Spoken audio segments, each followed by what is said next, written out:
Okay. Thank you so very much for coming. Welcome. My name is Hina Fatima. You already know me. Most of you already know me. I am a trauma coach and NLP master trauma coach. And betrayal trauma is a very important, it's a very important topic for me.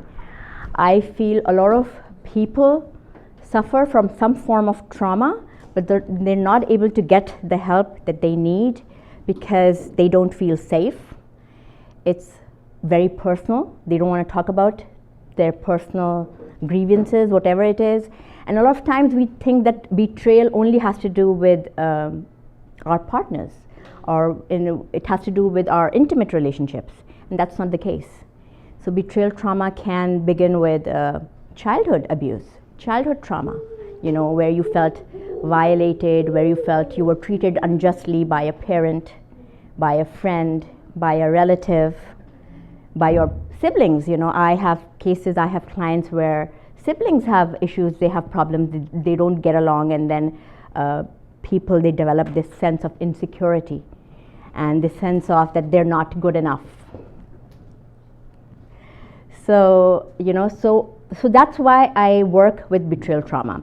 And a lot of times what happens is when we don't address it at the right time, and we think that we're done with it, we've recovered from it, we've healed, now we're older, we're married, or we're working, we're professional women, and then all of a sudden it starts coming back. Those symptoms start coming back, and then especially after kids, because that's when, especially with women with their hormones going up and down, that's when it starts hitting you, and then you realize, oh, it has something to do with what happened as a child. Yes. So it's so important for us to deal with it. Okay, let's go on to the next slide. Yeah, that's what they had told me. It will not work. So let me just go here. Okay. So the very first three important symptoms, classic symptoms of trauma, are fear, guilt, and resentment. Fear of the future, fear of what will people say, fear if I'm good enough, whether I can do this, whether I'm competent. Sorry? Do you want me to close the door? Okay, you can do that. So, fear, we all experience it in different forms. Guilt, what are we guilty about? Maybe we did something wrong, maybe we deserved it, right? Or we did something to provoke it. We caused it. And so it's so important to understand that we have to forgive ourselves. It's not always about forgiving other people, because we are feeling violated, but then we have to learn to forgive ourselves, because we don't deserve bad treatment. If people are bad to us, they are bad to us, doesn't mean that we deserve it, or we did something to deserve that treatment. And finally, resentment, anger. A lot of times we don't realize that our anger comes from past traumas. For me, this was very important. When I got married and I came here and I had my two daughters, I suffered from postpartum depression, and that's when I realized that a lot of my previous trauma as a child, growing up as a girl, we are women, we suffer from a lot of things which we think is normal, especially, for men, they think it's okay, it's normal, teasing girls, harassing them, calling them, catcalling them, and it's not. And I grew up kind of protecting myself from all this harsh behavior and keeping men at a distance. And then when I got married, I realized that's what I was doing with my husband too. And he was my partner. And he is the one I'm supposed to be vulnerable with. And I'm not allowing myself to be vulnerable with the one person I should, because I'm conditioned to stay protected. Hello, welcome. Sorry. So we just got started 5 minutes ago. Have a seat. Thank you so much.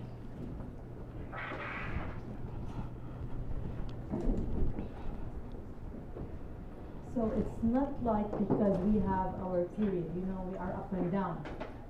That's not the case.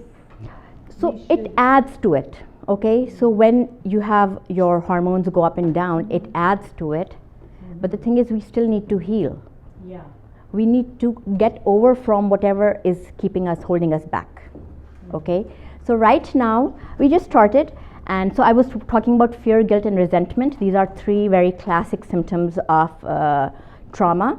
And before we move on, I wanted to demonstrate a little process here so that it's easier for you to understand how I work with my clients, because I'm trained in NLP, which is neuro-linguistic programming. And I want you to understand what NLP is. And before I get into that, I want you all to kind of think of an event or think of a person that elicits these three symptoms in you. So there is probably some trauma, okay, and it causes fear, anger, resentment. It causes guilt, it makes you angry. So if you can think of it right now and just kind of access that memory.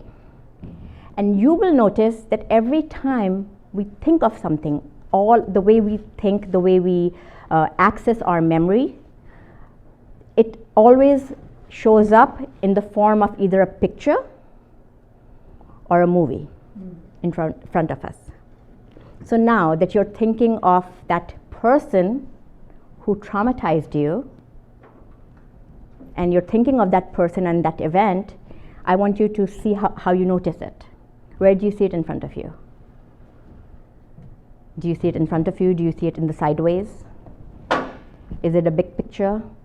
Is it a panoramic view? Or is it a small picture? Is it colorful? No, I want you to do it right now. No, I mean when I was Yeah. a kid or like Whatever the trauma was. So whatever the trauma, whatever the person or the event that is causing fear, guilt, and resentment in you. Okay? So if you bring that memory back, how do you see it? How do you notice it? Because that's how our mind works. Is it colorful? Is it big? Is it small? Where is it in front of us? Okay? Do you see any movement in it? Is it a still picture or is it running like a movie? Maybe there's some voice, some noise in there. Maybe they are saying something to you. Maybe you are saying something to yourself. Maybe you're saying, oh, he shouldn't have done this, or he shouldn't have said that, he or she or whoever. So you're doing self-talk. So that's auditory. Does it elicit any emotion? Does it make you angry? How does it come in your body? Does it make you feel stiff? Do you feel relaxed or do you feel tight? Do you feel warm? How do you feel? Do you feel like a headache coming in? Do you feel dizzy? This is kinesthetic, the feeling. So it's just a thought, it's just a memory, but it's coming in the form of a vision. There's voices and there's feeling. It's not happening right now. You're here. Okay? There could be some smell associated with it too, maybe, or maybe some taste. So this is how our brain, it processes information. This is how it stores information. And a lot of our memories, it gets stored in our unconscious, in our subconscious memory, which we're not aware of. Okay? How many times it happens, you eat something, you drink something, you see something, you see a movie, you read a book, you talk to somebody, and it reminds you of something which was not in your conscious awareness. Because it's there. Oh, all of a sudden you go back to, oh, I was 5 years old and I had this teacher and she looked like this person, or she dressed like this person, or she smelled like this person. Oh, I remember going to this particular event and I tasted food just like this. So it's all there. And when it comes back in these 5 forms. So that's what I do with NLP. And now that you have that in, so you're now feeling it. Now I want you to, if it's moving, I want you to stop it. So you're there, okay? You access to memory. If it's moving, I want you to stop it. If it's pause the video. If it's on the sideways, I want you to move it in front of you. I want you to make it black and white. Okay, it's a movie that you're watching. I want you to make it black and white. If there's any noise, any voice, maybe your own voice, imagine you have a remote in your hand and you're muting it. Just mute it. You can't hear it now. Even your self-talk, you can't hear it. Put this image in a television. There's a television. So now you're not there. You're outside and you're watching yourself, or you're watching the other person. So it's now just a movie. You're watching a movie. You're watching Jurassic Park.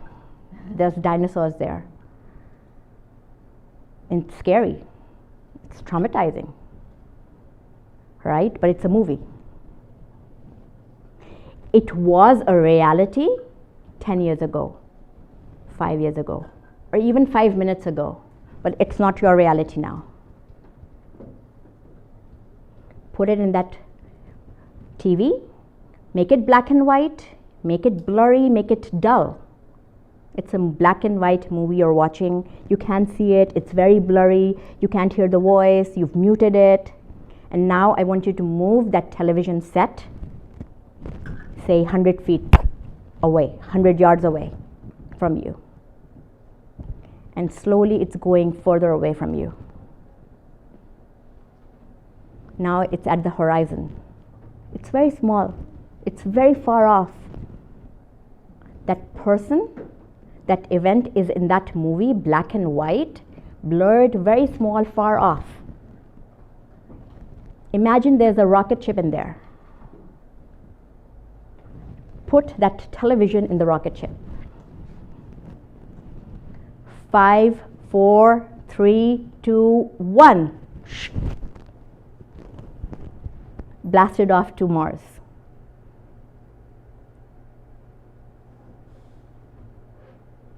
What happened? Anything happened? They went beyond the vanishing point. Tell me, what happened? Did you feel anything different? Separation. Separation. Anything else? Did you feel anything, Bayan? I feel happy. There was this one client of mine, she was like, when I put that person in the TV, she was like, can I blow it up? I'm like, yeah, you can blow it up. Just blow it up. It's gone. So there was this another person, client of mine, and she was having trouble with her sister. Her sister had the tendency to bully her. And it's a live person. She is there. It's not somebody from the past. Okay? And so every time she meets that sister of hers, she starts getting agitated. Oh, she's coming over now. What is she gonna say? You know, she makes me mad. You know, I don't like her. You know, I don't want her to come over. Blah blah blah blah blah. Yeah. And then, when I did this process with her, every time her sister is coming in, what she does is she puts her in the TV, she puts her in the rocket ship, and sends her to Venus. So she's sitting right there in front of her. She's talking to her. But mentally, she's in Venus. So she goes like, okay, whatever she's saying, it doesn't bother me because she's in Venus. Yeah. This is not easy, you know. It's not easy, and that's why we do it. Yeah, that's why you can't, or you don't do it on yourself. You can't do it, and that's why we have coaches, and that's what I do, because I have to make you go through that process for you to feel it. Because right now, when I was doing it, I was wanting you to actually feel it, to experience it. Because when you actually experience it, only then you can do it. Just me coming here and giving you a lecture and this is what you should do and this is how you should do doesn't work. You actually have to feel it and do it. And the thing is, it is different for everybody. Okay? For some people, that may work. For some people, it doesn't. For some people, I would tell them, okay, if they calibrated, say the discomfort level before was 10, and now they say it's 5. I'll go, okay, bring that picture back. Move it behind you.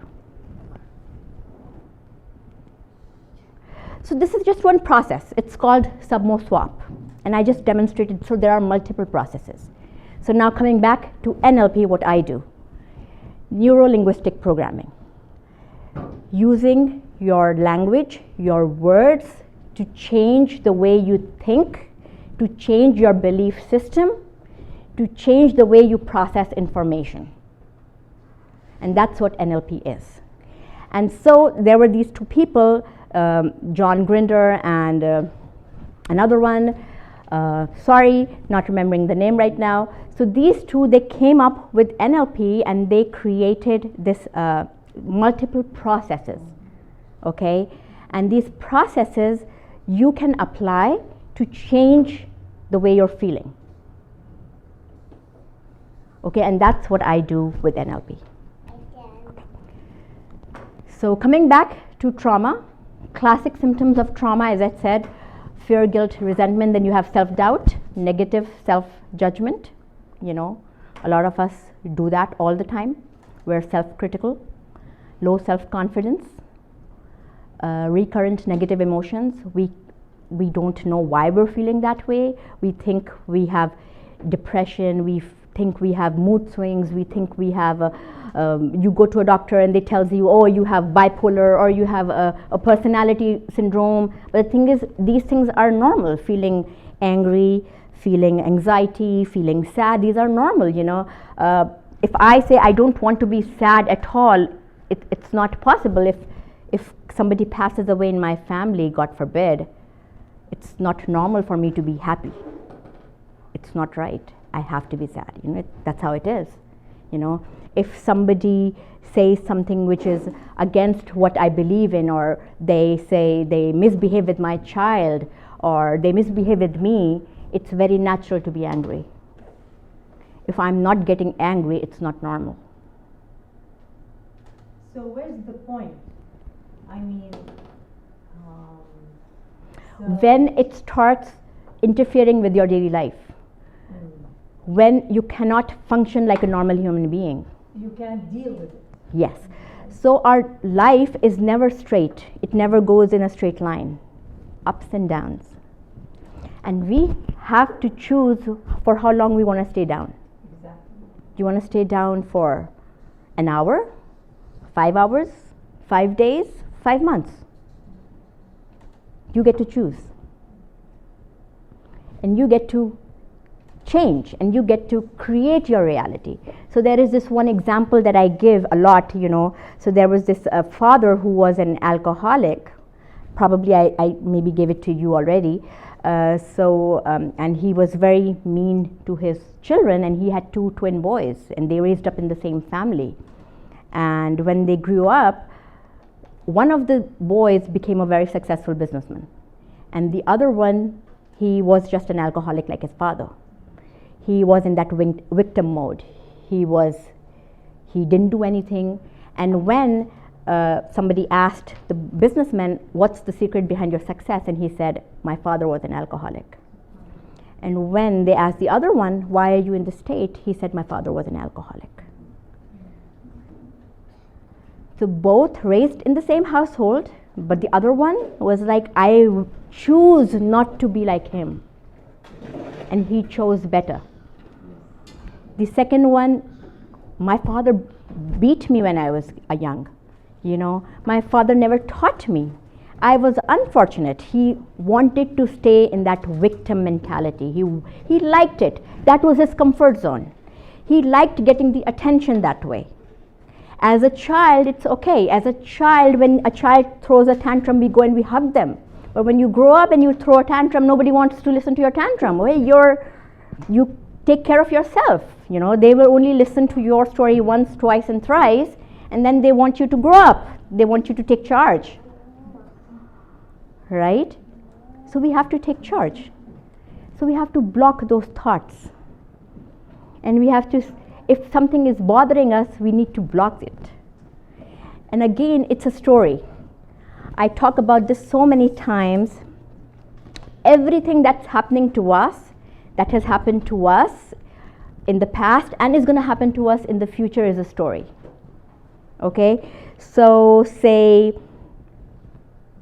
if I tell you, as a child, say, I'm giving an example, that my parents mistreated me, okay? I was abused in some way, maltreated in some way, neglected in some way. What is it for you? It's a reality for me. What is it for you? It's a story, okay? What happened to Anne Frank was a reality. What is it to us? Story. What's happening in Ukraine right now? What is it? It's a story for us. It's a reality for people. Story for us. I'm thinking about my future. I'm worried about my future. I'm creating all these stories. What will my child do when she grows up? How will I protect my daughter? Okay, what kind of grades will she get? Whether will she go into the school or not, into college or not, university or not. So I'm thinking of all these things, and I'm creating stories. They haven't happened yet, and I'm worried, and I'm staying in them. Oh, I wasn't lucky. What if this happens to my daughter? So now I'm projecting, because I wasn't lucky, I'm projecting it on my daughter. Instead of taking charge that, no, I will not let it happen. Okay? So going back, trauma, sleeping difficulties, night terrors, and often diagnosed with PTSD, anxiety, depression. Okay? So night terrors, I put it because I myself have suffered from night terrors. When I had postpartum depression, I used to feel in the morning, when it's time to get up, that I'm up. I used to feel I'm up. You have that sleep paralysis.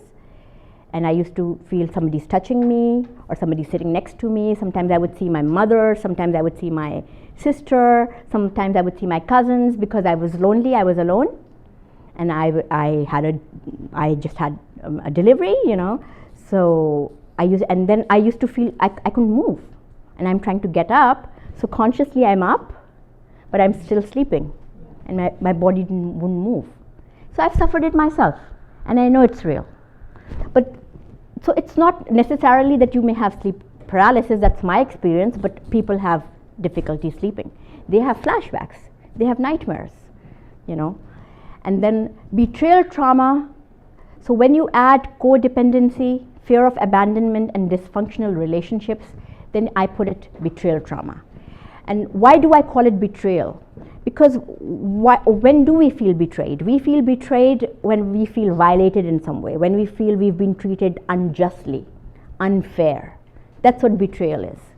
We feel, why me? Why did it happen to me? Why not other people? Did I deserve it? So when we go in this phase, why me?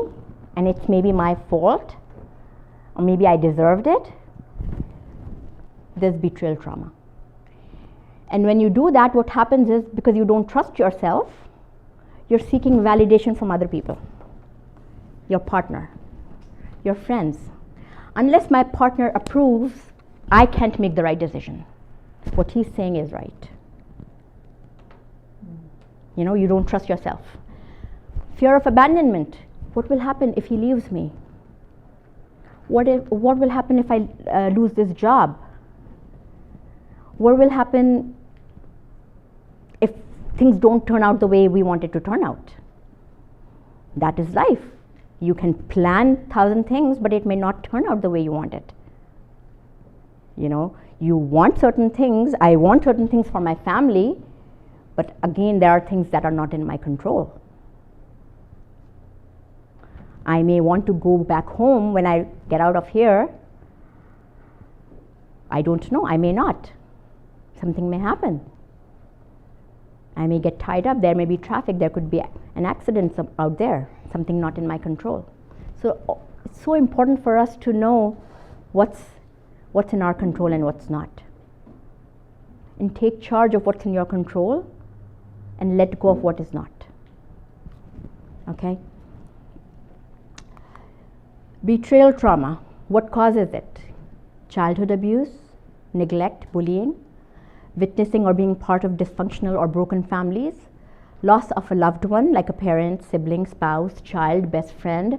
I have had a client who lost her best friend, and not lost in the sense that she died. I mean, they ended up not being together in school when they were in like middle school, and now like she's in her 30s and she misses her, and she's still traumatized with the fact that something happened when she was 12 years old. And she's like, why did it happen that way? Why did my friend just leave me? She didn't want to be my friend. And now she's in her 30s and she's still thinking about it. And she still misses that friend. And when I told her, why don't you go and talk to her? And she said, I did. And, you know, as children, you know, you do stuff, you know. So as children, that other friend of hers, you know, she had a boyfriend and she probably wanted to hide it from her. So they were not connecting. So she was kind of feeling neglected, you know, so things that 12-year-old, 13-year-old would do. And that's what was happening between them. And even as a 30 plus somebody woman, she couldn't come to terms with it. And she was like, and I was like, think of it. So I had to actually take her back as a 12-year-old. And I had to dissociate her and have her see it as a 30-year-old woman, and see a child who's 12 years old standing in front of her. And there are two children, two 12-year-olds standing in front of them. And whatever the interaction that actually happened with her, it's happening in front of her. And I had her see it with her eyes in the form of film, in the form of a movie, dissociated. And she understood what happened. I'm like, and she understood how childish it was. But it took her such a long time. It took me to tell her, although she knew it herself too, but she still couldn't come out of it. I had to do this process with her for her to finally dissociate and see, yeah, it's over, it's done. And you can go back and apologize to that friend. She can apologize to you. It's over. Even that boyfriend doesn't exist anymore. He's nowhere there. You both are married. You both have different lives. You both moved on. And you're still mad about something that happened when you were 12 years old. Right? Sexual or emotional harassment violation, very important. We don't talk about it. Yeah. We don't talk about it, and not just with women, with men also. I've had a client, there was a boy who was abused as a child, sexually molested as a child. We don't talk about it. We expect men to stay quiet. We expect men to man up. You know, we expect them that they are our protectors. We have these gender roles, you know, so nothing bad can happen to them. And if it did, I mean, we don't want to talk about it. We don't want to deal with it, you know. Witnessing or being part of terrorism, wars, riots, natural disasters, again, of course, these are big traumas that happen. It's happening all over the world. It's happening right now. And even if we're not part of it, it affects us. Yes. What's happening in Ukraine, it affects us here. You know, just watching that TV affects us. Just listening to the news, it affects us. And then domestic violence, very big one again. Domestic violence, both ways again. So there are men who are in domestic violence as well. There are women who bully men as well. It's both ways. You know, I used to do this talk, you know, before, and my father used to say, why is it always addressed towards women? And I'm like, no, you're right, it shouldn't be. Because we always talk about women as being victims, you know. And when men are not victims, then we assume that, you know, nothing is happening with them or to them, and then that's why they don't come and talk about it.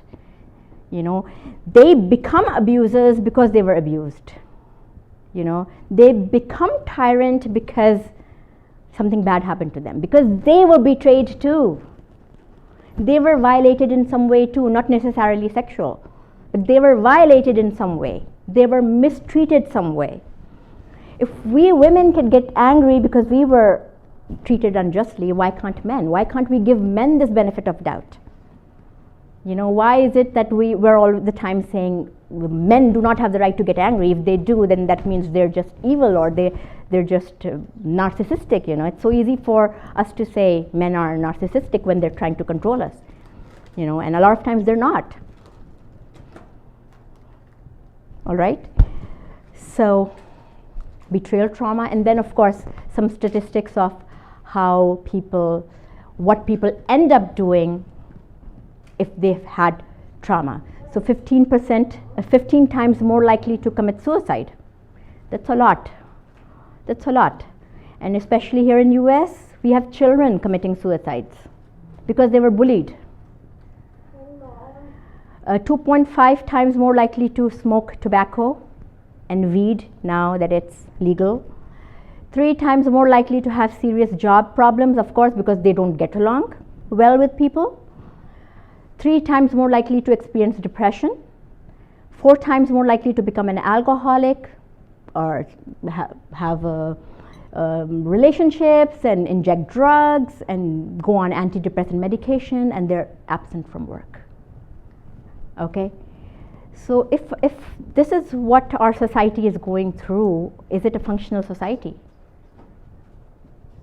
No, we can't function this way.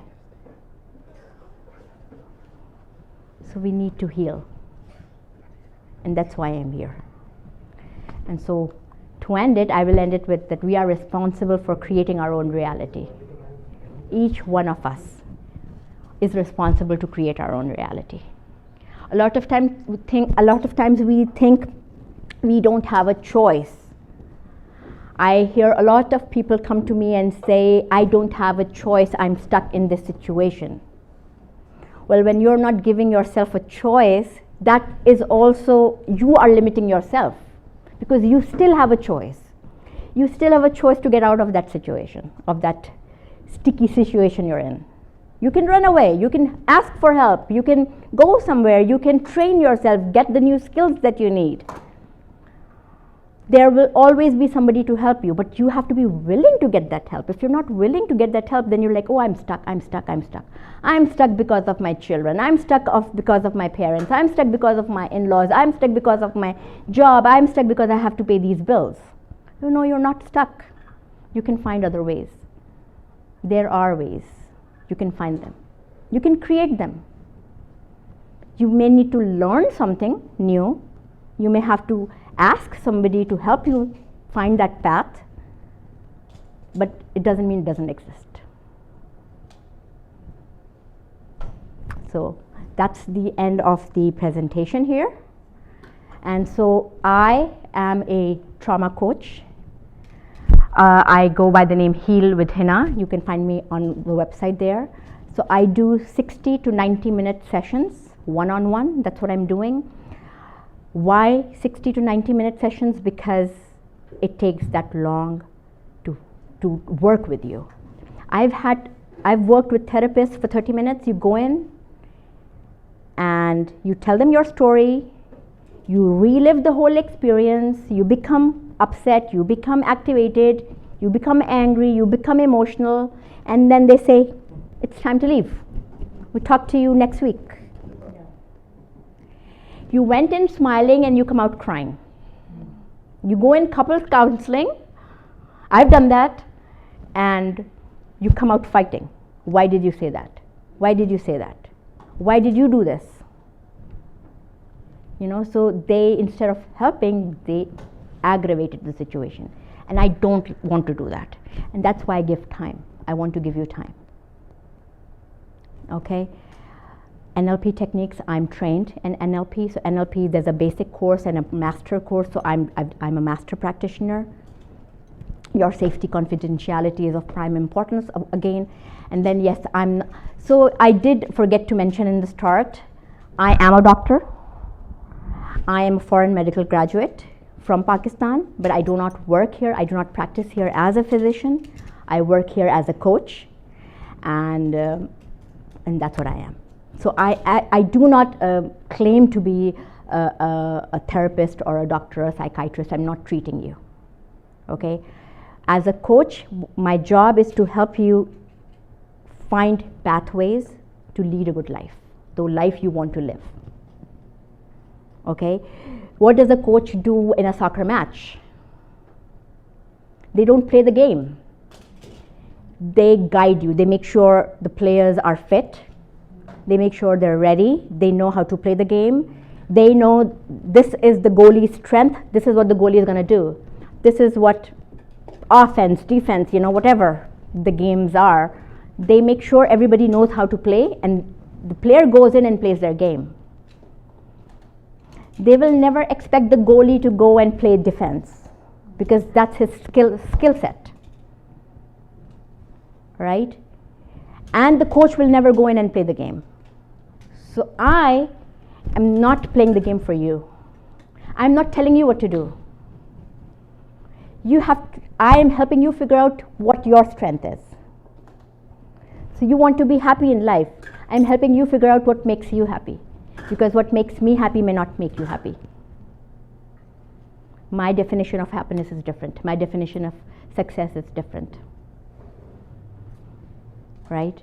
So you have to figure out what your definition is. And that's what I help you with. And that's about it. Any questions? Thank you.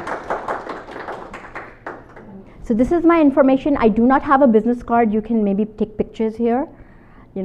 I do recommend that you can text me, because a lot of times my phone, it does not, it does not pass the unknown callers. It just skips it. So this is my phone number, my website, my Facebook page, and all my social media. So I am on Meetup, and Kate is there already. So Meetup it's like a free, like you have a Facebook group, so it's a group, so where I do free sessions. Any questions?